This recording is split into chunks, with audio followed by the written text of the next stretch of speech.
Sürpriz tayyorlab ketmoqdamiz hozir. Bizni kuzatishda davom eting. Yo'q, faqat onajonisiga, onalariga. Bo'ldi, syomkada chiroyli qilib mikrofon bersin. Onajoningizni qanchalik yaxshi ko'rishingizni, sog'inganingizni ayting, kameralarimiz eshitadi. Onajonimni sog'indim, Xudo xohlasa kelsa, eng baxtli ona qilaman. Men onamni yaxshi ko'raman. Endi Abdumalikni bitta rasmga olib qo'ying, opa. Qani bitta rasmga chiroyli qilib. Katta bo'lsam, hojilarga olib boraman, hojona qilaman. Shu bilan birgalikda otamni ham hojata qilaman. Bitta rasmga tushiring. Tushirdingizmi? Rasm ko'rsatib yuboraylik. Qarang, qanaqa rasmga chiroyli tushibsizmi? Bir ko'ringchi. Nima bo'ladi? Yaxshilab qarang rasmga. Rasmga yaxshilab qarang.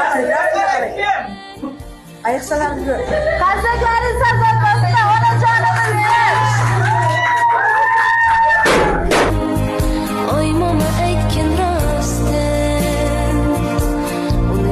Sürpriz bo'ldimi? Necha yil bo'ldi onajoningiz ko'rmaganingizga? 1 yil. Sog'inganmidingiz? Ana onajoningiz yoningizda endi. Qani bitta qarsaklarimiz. Eng yaxshi ko'rgan sovg'ang.